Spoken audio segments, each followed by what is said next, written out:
I'm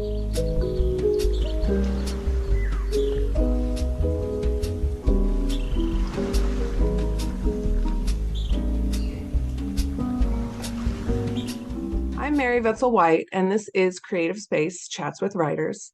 In these 30-minute interviews, we discuss creativity and the writing life, inspiration, community, and ways to spark creativity for writers and everyone else.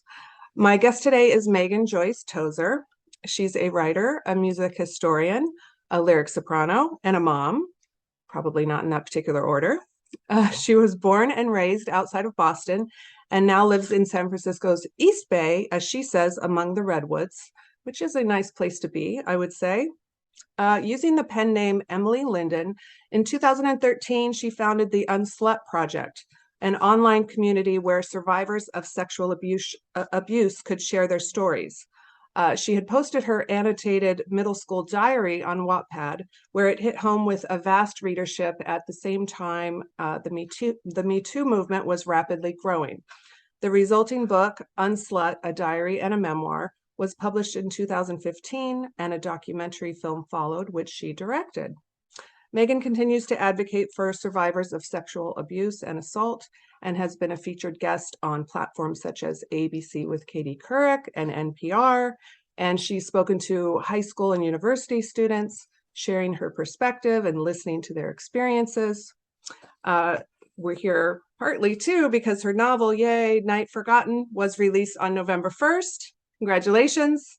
It's described as The Lovely Bones meets The Push, a deeply intense psychological thriller about a young woman who must cope with the aftermath of sexual assault. Welcome, Meghan, and thank you for taking the time to talk to me about creativity today.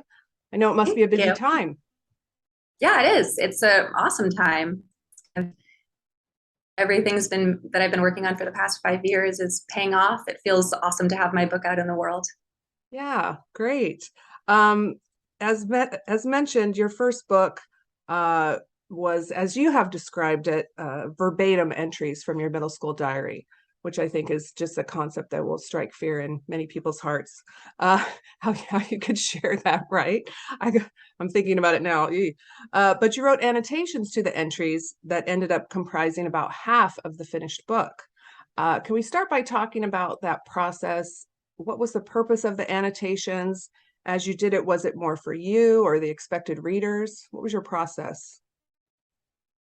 Initially, both. I started the UnSlut Project by just putting my middle school diary entries on Tumblr. And as I put them up, my initial motivation was to reach girls who were in middle school or maybe slightly older, who had, like I had been labeled a school slut, who felt completely alone. Like when you're going through it, it can seem like nobody can relate. Nobody's ever gone through this. And if they have, their life is in shambles because that's what people tell you will happen to you if you're labeled a slut. Right. So I felt it was really important to put my diary up there to show, at the time I was a Ph.D. student in a really happy, healthy relationship. And I felt really confident and great about my life. So I wanted to put my diary online, but yeah, just leaving it up there in its raw form felt irresponsible because I, for instance, used words that I would never use nowadays. They're offensive, talking about marginalized groups, because it was 1996 and I was living outside Boston, repeating the types of things that I heard. So things like that initially, as I was reading, I was like, I'm going to need to add some context here to describe what my childhood was like. And along those lines, I realized there's a lot of ways that I'm reacting to the type of negative attention that I'm getting when I'm 11 years old that I wouldn't want young readers to take as an example. I don't want to model that type of response. So it just kind of happened organically as I was reading them myself. In my head, I could hear what modern day Meghan, as at the time a late 20s PhD student, was responding to 11-year-old Meghan, who was a middle school student. And I just off the cuff included them in brackets. Then when we turned that blog into a book, I took more time and thought about how exactly, whether in a playful way to kind of pull the readers along through some of the tougher topics, or in a much more omniscient narrator style, way to frame what was actually happening, which in some cases was sexual assault that I didn't recognize at the time as an 11-year-old. I was writing about it as sometimes with a lot less gravity than it deserved. Yeah. Yeah, I'm thinking about I recently taught a segment on creative nonfiction, and we talk about that distance between the person writing the essay and perhaps whatever topic or memory or slice of whatever you're trying to discuss. And it strikes me as the same sort of thing, you bridging that distance between your younger self and your older self. And then I wanted to ask, and you already partially answered it, I think, how creativity played a role in that. It sounds like there were different sorts of things in the diary that needed to be addressed in different sorts of ways. Did you feel like you had to be creative in figuring all that out? Especially in how to present it all. I didn't want to cut or edit any of the language that I used as an 11-year-old. I wanted it to be completely raw so that you felt that you were just dropping into the mind of a middle school student. And to kind of give that experience while at the same time hedging it, as I just described, we decided to present it as like the diary and the main text of the book, and then the annotations in the margins. So if you wanted, you don't really have to jump out to the margins. You could just read it as a full diary entry. But if you want the larger context, it's right there on the page. That, I think, was the biggest creative hurdle in how to like present that type of experience for the reader, how to get them to feel embedded in my story and at the same time have that crucial context. Yeah, and I like the thought of you could read it either way. One of my books is like that. You can read it in any order, and it strikes me, if I don't know how you are, but when it comes to annotations and footnotes and things, I sometimes don't read them. Right. But I think in the case of this, it might be actually a productive way to read it, to read just the diary and then to go back and read the annotations or whatever. I mean, not everyone's me, right? But it seems to me it kind of doesn't matter, as making that context was important, and people can kind of do with it what they want. Yeah. And even kind of transforming the experience of what it would be like to read someone's diary. You know, it feels kind of sneaky and like you're getting insights that you're not really supposed to be privy to. Yeah. That experience, sharing that with the world in a way that also I feel like is really important for the authentic reader, or the reading experience, for that to be authentic for them. But for me to have this barrier between who I am now as a person, you know, at the time I wasn't yet a mother, I am now, and I don't want my private life to be completely, you know, open and exposed to everyone who might read my middle school diary. So I ended up using a pen name, and that initially was to protect the other people in the book. I mentioned a bunch of kids who were now, you know, productive, lovely grown-ups who had no reason Who weren't to have nice at the time. Yeah. Yeah. So I changed their names. I didn't want anyone in their lives to, I don't know, feel that they were a bully when Right. 20 years had gone by. So I changed their names, and then I realized I kind of have to change my own name. And in hindsight, I'm so glad that I did that when I was publishing that book, because there was so much negative feedback from people who didn't like the idea of, I mean, this was pre-Me Too. So there was a lot of anger around women speaking publicly about their own experiences. And still is. Yeah. Still is, yeah. As mentioned, your book led to the founding of the UnSlut Project, and you kind of were talking about that feeling of do I want my personal self in it, and to what degree. You made the documentary film, and even more importantly, I think you traveled around and really shared stories with schools and other groups about sexual abuse. You've been on national news platforms advocating for survivors. What today would you say is the distance between and the relationship between that public self? Well, I guess we could start with how it felt at the time, because I think that's important too, when it was all kind of blowing up, so to speak, right? What's the distance and relationship between your private self, your public self? Were you able to keep what you were just talking about, kind of keep that distance? I wasn't. And that's the reason that I decided to write fiction, to be honest. I have no background in clinical psychology or anything that would have kind of prepared me to take on vicarious trauma from so many people who came to me to share it. So the process of sharing my own experience was great and healing and wonderful for me. But then inevitably there would be a line of like 10 to 20 people after every event, who would want to share with me the worst thing that had ever happened to them. And, Right. they had read what I wrote. I mean, and that's what you're doing when you put your creative work out into the world. You're inviting people to feel what you feel and to relate to it. So I was glad for that. At the same time, I didn't foresee the effect that on my mental health. I realized it's not really sustainable for me to daily be reading this type of experience and then responding and having conversations with people about their own, surviving sexual assault. Mm-hmm. It's much more realistic for me to thrive when I'm kind of combining what I've learned from all of those conversations and Sure. distilling it down into fiction with some magical realism to kind of help with the processing, I guess. Yeah. I have this quote from Eudora Welty, the great Eudora Welty. She says, writing a story or a novel is one way of discovering sequence in experience. I love that phrase, of stumbling upon cause and effect in the happenings of a writer's own life. So yeah, you talked about it a little bit, that you decided to go into fiction instead. First off, do you think we can even keep our autobiography out of our writing, even if we tried? And then I would say, I would ask also, because of everything you just described and the weight of that, the weight of shouldering everybody else's stories, why did you then decide to have sexual assault be part of your fiction? Um, it felt, I mean, to answer the latter question first, it felt like I felt compelled to do it. It felt impossible to write about anything else. The old adage is, write what you know. And at that time, I knew too much. I honestly felt that I knew too much about the state of sexual assault, I guess, in the world. I had heard more than any one person should really hear, to the extent that I was suspicious of like every man I saw on the street. I thought, Mm-hmm. I've heard so many stories of sexual assault. How is it logically like you must be a perpetrator? I would have this type of fear as if I had been victimized myself. So, as I mentioned, vicarious trauma. I've been doing like EMDR therapy to get through Mm-hmm. that.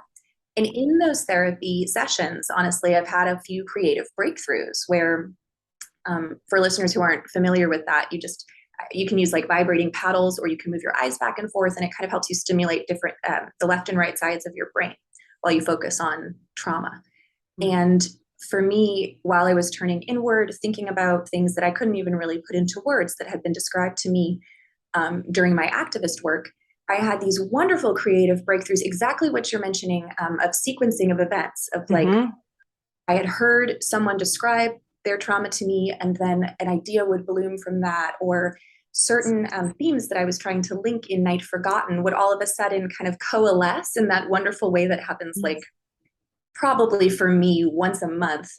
So way too rarely, when you're in the shower and all of a sudden you have a light bulb moment, you just sort of jump out and Yeah. get to the computer and write it. Yeah. That type of thing was happening like fireworks Mm-hmm. during this healing process for me. So, and it really felt magical. I mean, I know it's not, it's going on in my brain. There's a real scientific explanation for it, Yeah. but it felt like such a wonderful revelation. And I felt like fiction was really the only way to communicate that type of healing. Yeah, I think of it like antenna, like a radio picking up signals. And I feel like if you purposely or somehow inadvertently put yourself in the mode where something's on your mind, or you're thinking of a theme, and you say, I'm going to open my antenna and I'm going to go out in the world, then things will be sent to you. You'll receive messages. That's Exactly. what I think.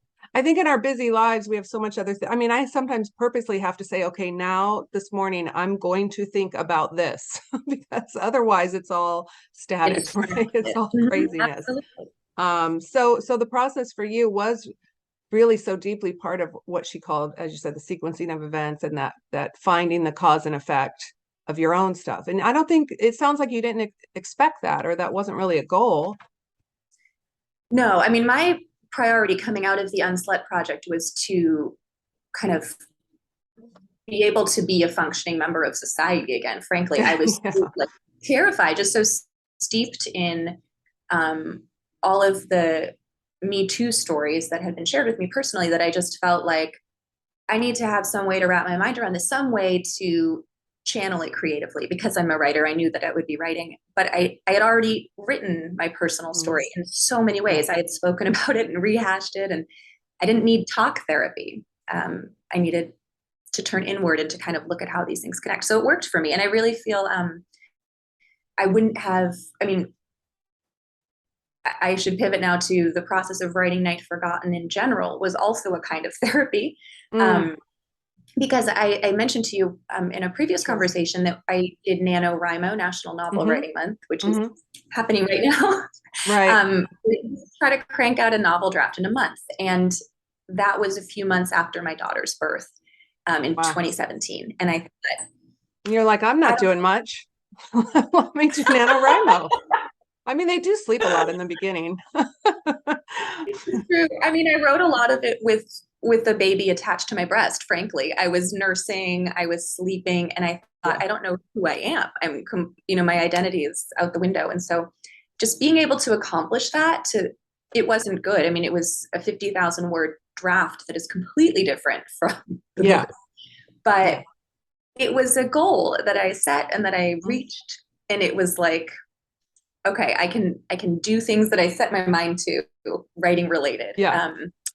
Right. And for anyone who's been in new parenthood, that's a really important thing to have. Yeah, I can relate. The fact that you did that with sleep deprivation is pretty amazing. But I think we physically rise to a different level of production when a baby's little, but that's a whole other conversation. So a little about your background. You have a BA in English literature from Harvard, but eventually pursued a PhD in musicology. So when did you decide to sort of, I mean, you did the first project, at what point in your, adulthood after education, did you decide to turn back to kind of writing and books? Did you then study writing? Did you join a writing group, or how did you kind of get back into it? Well, I was doing the UnSlut Project simultaneously with writing my PhD dissertation for music history. And so that was happening concurrently. And I was realizing at the time that the parts of academia that I loved, the research and the writing, were not necessarily tied up with like the field of music history or with the realm of academia. Frankly, I was not really thriving with the job trajectory, the job outlooks, the career goals that my friends were setting. It never really inspired me in a similar way. And so I was always kind of thinking, how can I love research. I love writing. I love talking in front of people about things that matter to me and hearing from them, that type of sharing of ideas. How can I turn that, those interests, those passions, those creative goals into something that is also not going to be too upsetting for me or too hard on my mental health, like activism had been. So while I was writing my dissertation, I think there was really no escape from fiction. I was writing about composers in film music composers, and I specifically wrote about composers who used books for the narrative. So, for instance, I wrote about Darren Aronofsky's Requiem for a Dream, and he worked with Clint Mansell, the composer. And it's based on the novel by Selby. So, in my music history dissertation, I was taking Selby's novel, going through and quoting literature and talking about how it translated into music in the film. And that's Sneaky. I was only able to do that because Sneaky. Yeah, directors. You're like, okay, my degree's in this, but I'm gonna do this. I'm gonna just yeah. So I was really, I've always loved the synthesis of the arts. I wrote my undergraduate thesis on that too. This idea of musical writing, people who are able to kind of listen to a piece of music and kind of translate that into a film. All of that has always really inspired me. And so Night Forgotten, I hope, I really spent a lot of time and a lot of focus on the rhythm of the syntax. So I want it to be kind of a musical experience when you're reading the book. And hopefully, I mean, I've heard from readers that it's hard to put down, that you want to keep, read it in one sitting or read it two things.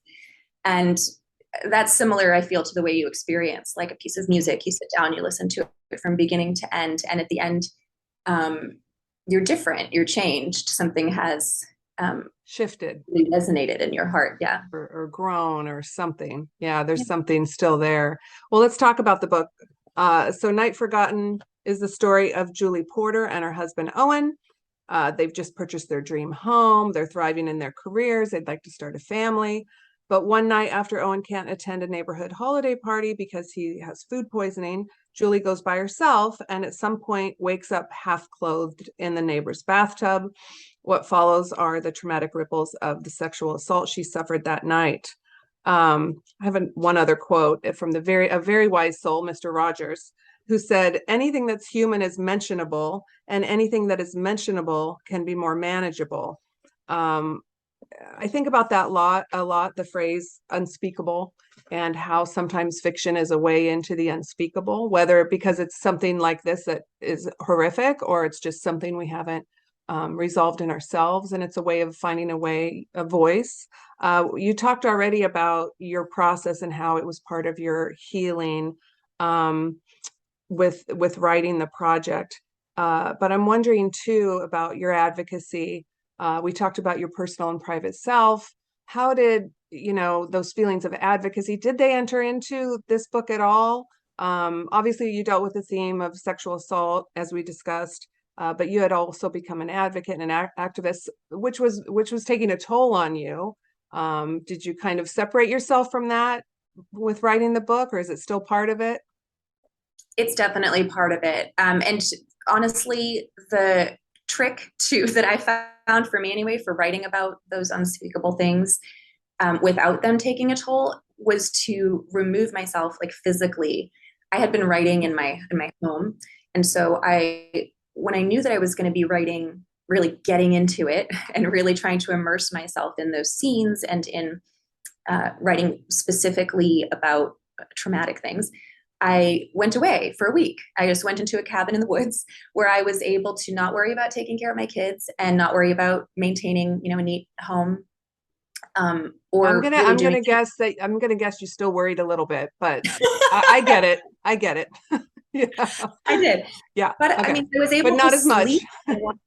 Yeah, I could just sleep like in the afternoon if I wanted to take a nap. Mhm. I did. And then I would stay up writing till 4 a.m. and then eat like a piece of cheese. And then, I would just Yeah. do what I Yeah. wanted to do. Live the writer life.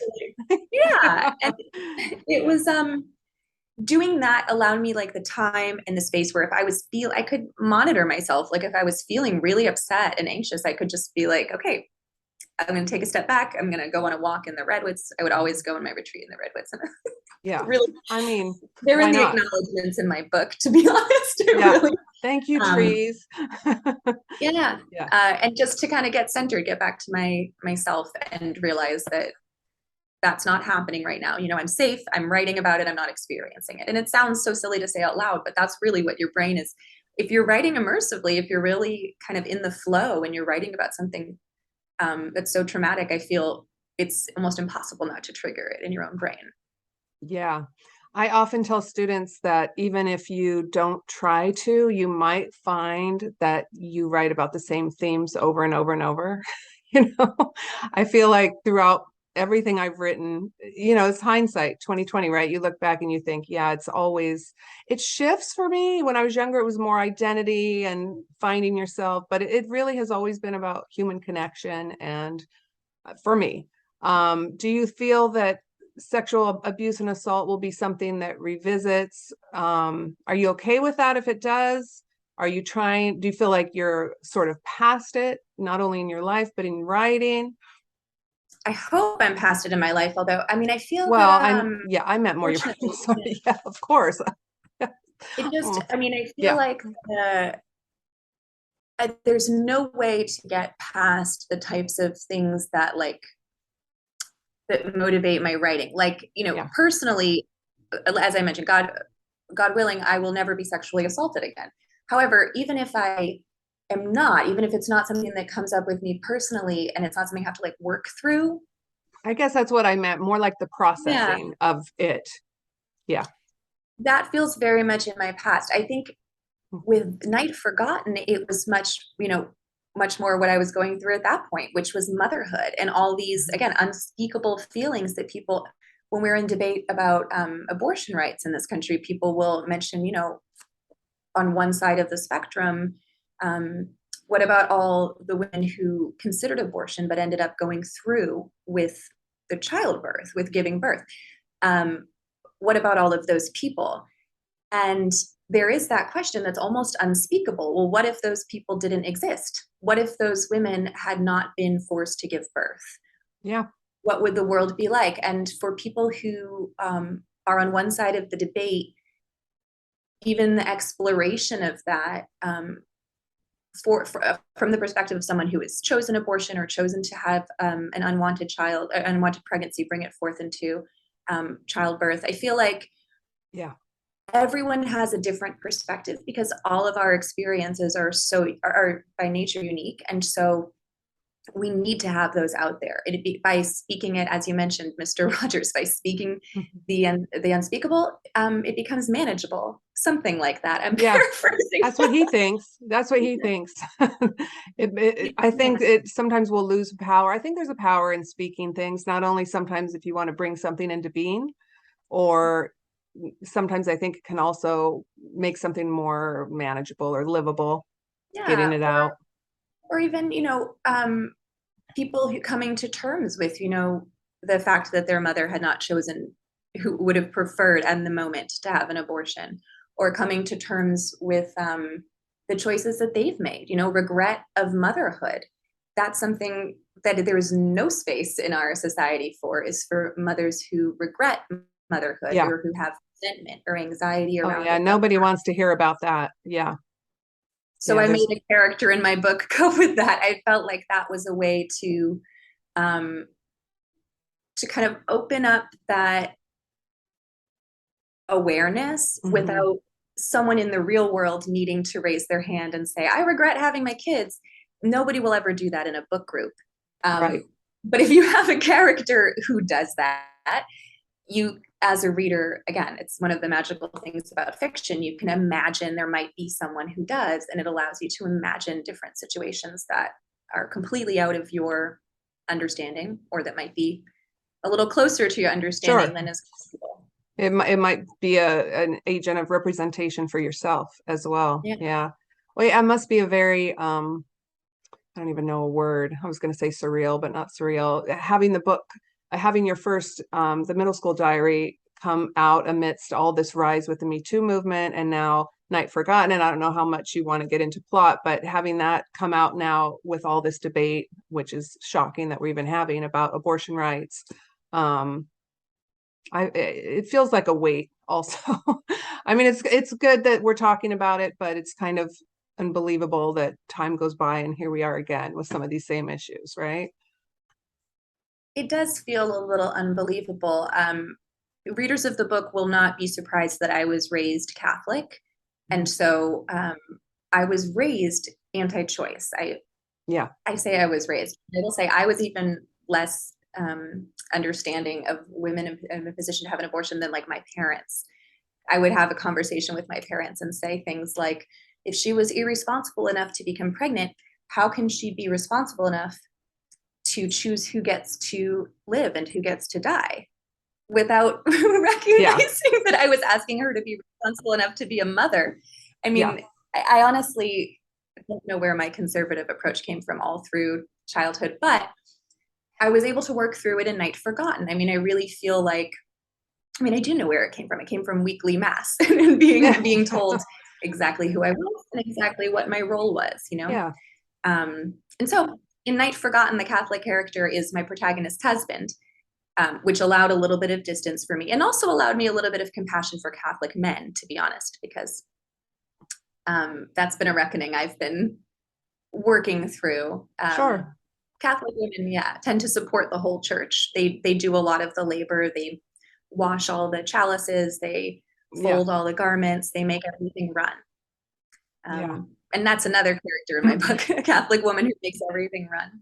Right. I mean, I went to Catholic school too and was raised Catholic, and so many good things about the messaging, and so many in my life, good experiences. But yeah, there's oftentimes just a very singular view of things. And it's not until some of us get out in the world and college or whatever, you realize, oh, it's like a muscle in our brain that we don't even exercise. And I think that has, I think it's beyond Catholics. It's, sometimes these, especially these unspeakable, these difficult topics, it's much more safe and comfortable to just have a straight point of view. Like, this is what it is. And instead of thinking of all these nuances, like you put it, characters that might resonate with you that have gone through it. It's just these are difficult topics, and people, I think, by and large, are sometimes skewing away from wanting to have difficult thoughts. Yeah, It's kind of like, absolutely. you know, I mean, it is something where you have to be creative about it. I mean, you have to think about, if I'm reading this book and I feel, 100% certain that abortion is wrong in all cases, yeah, can I get a reader like that through the book? And my hope is I can, and that they might yeah. have some perspective by the end of it, but also they might not. They might just read it and think, I mean, This was I all don't her fault. know. Why did They she might go just without read her it. husband? I know. Yeah. Who knows? Well, you did go away from these topics with, tell us really quickly about your next writing project. Oh yeah. What are you working on now, or just finished, right? Well, I have a draft for my next book Okay. that's upstairs, which is, again, we talked about you can't get away from certain topics. It's about motherhood, and I'm writing peripherally around women who were forced in practice, hundreds of thousands of people, convinced to give up their children when they Hmm. were became pregnant, usually as teenagers, sometimes in their 20s, but out of wedlock, Hmm. and were then deemed like unfit mothers and had their babies taken from them and placed with families that were supposed to be, Better. had been, Hmm. yeah, deemed to be better for that child. But again, so much generational trauma that is born from that idea of what a girl or a woman is supposed to be, and what it means to be a mother who gets to be a mother who could possibly become a good mother figure. All of that is going into my next book too. Interesting. So yeah, I feel like I said, I look back and there's themes, and they reshape and reform. Um, but it's, usually you have plenty to work with as you go along, right? Are you Yeah. thinking ahead to the next one, or still really immersed in this and getting that into shape? Um, yeah, I'm immersed in the piano upstairs. And honestly, this whole past month, because Night Forgotten has just come out, I have not been writing very much. I've been completely out of my daily routine. Yeah, So that'll be nice to get back into that, into the editing process. And I definitely think novels are going to be my mode of creativity going forward. It feels like um, you had mentioned earlier, and I forgot to answer your question, the transition from to writing mm-hmm. novels. And if I had joined a writing group or taken any classes on craft, um, I wanted to mention that I took this wonderful course just in my own time on Coursera, which is free.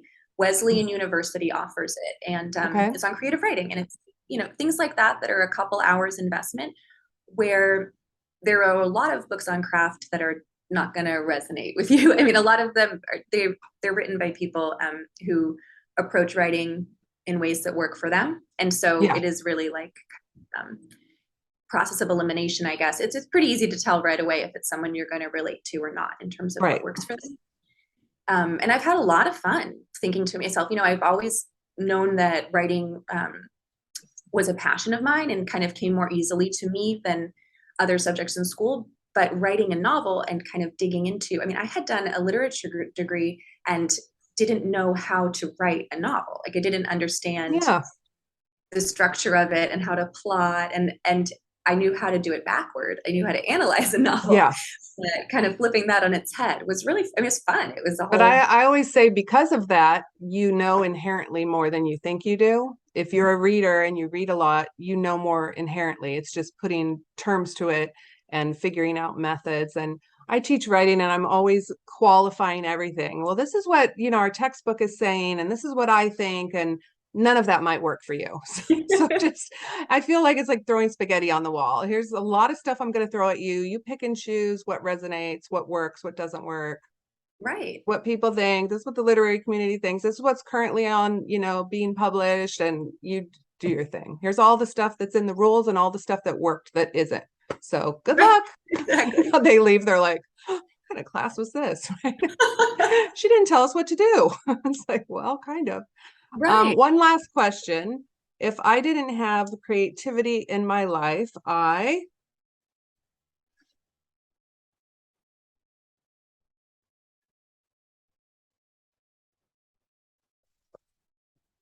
Would suffocate. hmm, That's what came into my mind. Would suffocate. I was trying to think of a better way to put it or be a little bit more eloquent, but I honestly feel that having creativity in my life is like breathing. It's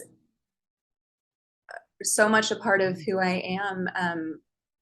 Processing the world around me is yeah. channeling into something that I can make sense of and then share with other people Mhm. in a way that kind of will help them make sense of similar things. And yeah, it feels like breathing. It feels like without it, I would suffocate.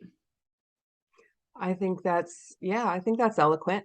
I think that's what it seems like. I was imagining like a tea kettle letting out steam too. Sometimes it Yeah. feels that way. Well, thank you for pivoting this morning, and finding a place to do the Zoom, because I know your house is under construction. Yeah. So, so thank you for figuring it out, and good luck with the launch. And thanks so much for talking to me today about creativity.